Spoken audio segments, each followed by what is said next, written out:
Well, we had the July USDA report was out at 11 this morning. We're going to talk about that for a little bit. What I want to start with, though, is just 2 weeks ago, we had both USDA's acreage report and the June 1 grade stocks report, and it kind of set up that we thought this was going to be a really negative report, Randy. It did. I mean, we were looking at it and we had stocks increasing for all three of the crops in the quarterly grain stocks estimate, the June 1 stocks. So it appeared that USDA was going to come in and do some demand reduction as far as this report was concerned. And that's what everybody was kind of leading up to. Acreage, we knew that corn acres were a little bit higher, so we were going to see that come into play. Wheat and soybean acres didn't see much of a change, but we were looking at this as being a bearish report for corn. And as you can see there, we know with the stocks were up 900 million bushels just about from the previous June. But that's not what we had today, though. It wasn't. It was quite and that really took, I think, a lot of traders by surprise, is the fact just how friendly it was to the corn market. It was actually bullish corn because stocks were cut quite a bit more than anticipated. And, something that we said was possible, but nobody really believed, was seeing the facts that the ending stocks for corn could drop down below 2 billion and actually get to 1.87 for old crop. That was quite a drop, a lot more than anticipated by the trade. And soybean stocks seeing a little bit of a trim as well. Wheat came in a little bit above, but it wasn't bad when you look at it for old crop. And too, for old crop, they did not decrease soybean exports on old crop. Some people thought that might happen, but we're actually not too far away from the total for the year. Corn, though, they went back. There's 8 weeks left in the marketing year. They increased corn exports 75 million bushels. And you're right. I mean, we were just about right at pace for exports for corn, so they needed to increase that one. Soybeans, we were about 47 million bushels away from making USDA's projections, so seeing a little bit of even that was okay. But again, wheat, that's where the big trouble came. Our demand continues to be a little bit lackluster. It was actually surprising to see them come in and cut the exports in this report when they had just increased them about 2 weeks before the end of the marketing year for wheat. And so looking at that, we also saw updated numbers for wheat, corn, and soybean production for this year. What stuck out to you here? We kind of, like we talked about earlier, we knew that we were going to see, an increase in corn acres because the report kind of told us that we were going to see that much more, 1.4 million above March intentions. I was surprised that we did see such a big increase in the production. We're over 15 billion.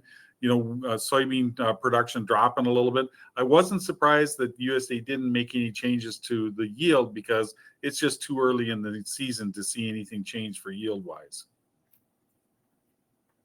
Wheat, on the other hand, we saw a lot of updated numbers, and they were not great.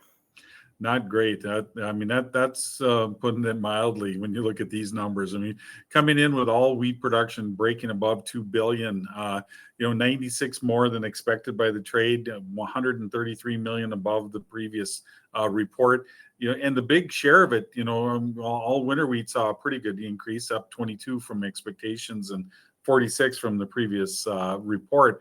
But spring wheat conditions is where the yield or production is where we saw the biggest change, where right now we're looking at 578 million bushels, up 56 from last year. Now, of course, North Dakota is the biggest producer of spring wheat and durum. Do you think we can hit those numbers? I don't. I think once we get a little deeper into this, we're going to start to see harvested acres decrease. And I think that's what we're going to be looking forward to, now going forward, is that, the winter wheat, that'll likely stay the same. That we're not going to see change. But I think we will see the spring wheat and the durum acres, harvested acres, decrease because of the fact that we've got a lot of holes out there and there was a lot of drowned out. And again, some of the slides from the USDA put out today, winter wheat yields up a bit from last year. And this shows the change from the month.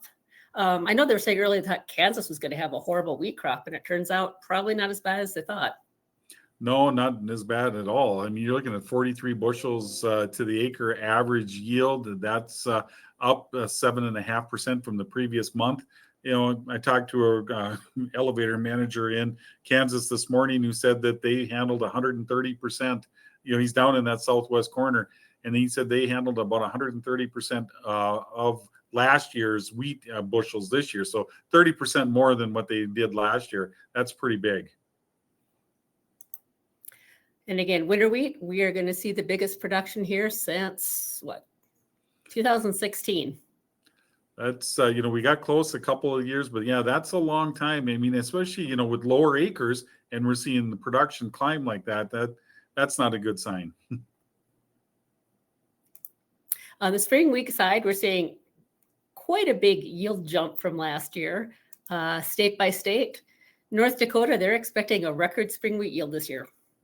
Of 56 bushels an acre, I think is what it shows there. Yeah, up almost 16% from the previous year.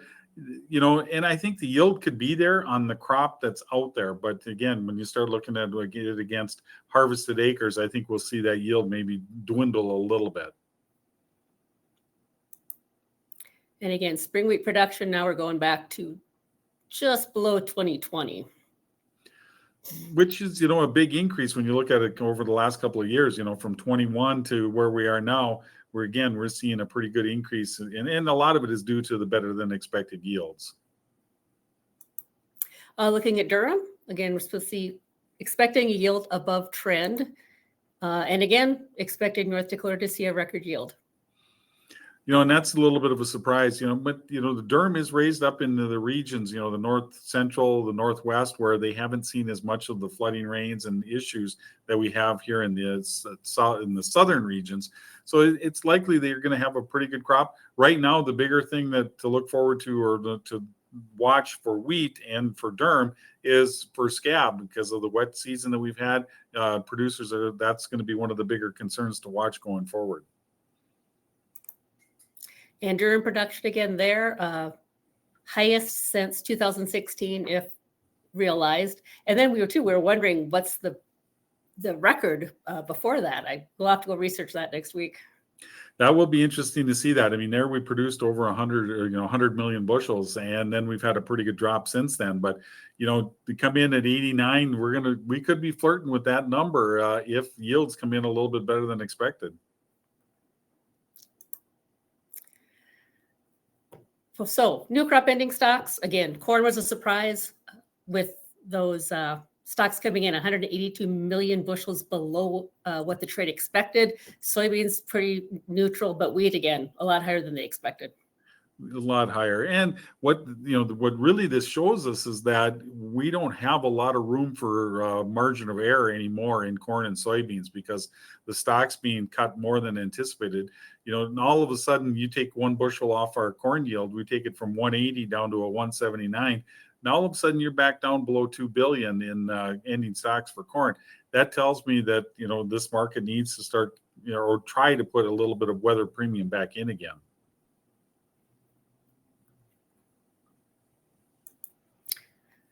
National average price for new crop, I have never seen an 80-cent drop from 1 month to month. Wheat, that was again one more ugly thing for wheat today. You normally can see that from year to year. You normally don't see that month to month, and this is one of the largest I've ever seen as well. It just shows that our wheat exports are struggling a little bit at the demand side, but with this supply, and it pushes the ending stocks up against something that is pretty daunting for that market to overcome. USDA also updated some world numbers. This is the old crop, the South American production that has been harvested. And every month the trade thinks they're going to cut Brazil's soybeans, and they rarely do. I don't know why they still try. Brazil, again, the left unchanged. Argentina, small cuts, nothing too earth-shattering there. No, nothing at all. And Conab came out with their numbers the day before, on Thursday, and they came in and they just left their soybean unchanged at 147, and they raised their corn a little bit. But overall, Conab is still quite a bit below where USDA is, and that's still the big debate going forward, is when will those two start to come a little closer together? Now, these are the new crop, the upcoming world numbers. And again, Brazil at 169, that's just a starting point. That crop hasn't even been planted yet. And again, continuing wheat's bad news. We saw higher production on the world side for wheat too. We did. Argentina saw a little bit of an increase. We did see it for Canada as well. European Union's having some issues, but they saw a little bit of a reduction. Didn't see any change though as far as the Black Sea is concerned with Russia or Ukraine, and they're experiencing some drought concerns. Hot and dry for the next 10 days, but yet we saw no cuts to those two markets. The last slide we got is the new crop world ending stocks, and kind of the same story there, that it's wheat that had the roughest numbers there. Yeah, it is. I mean, we didn't see much change for corn and beans. I mean, and that kind of lent, a little bit more to the friendliness to those two markets. But seeing a 4.9 million metric ton increase in above expectations and the previous month was a little bit daunting for wheat. And a lot of that increase had come because of the increase in U.S. production. That pretty much sums up everything we saw today. Anything you want to add before we end this? The big thing, like I said, with corn and soybeans now, the watching going forward, we don't have the comfortableness of those markets like we did before, thinking that our ending stocks are going to be closer to 2.3 on corn and closer to, the upper 1 billion or close to the 1 billion as far as soybeans are concerned. So now all of a sudden weather gets to become a little bit more of an important factor moving forward. And, we've got a weather forecast right now that's calling for heat in the Western Corn Belt and the Northern Plains, which is something we need. But if that starts to linger, then we could start looking at a little bit more concerns going forward. Okay, well, thanks for listening. This is how you contact us if you have any questions.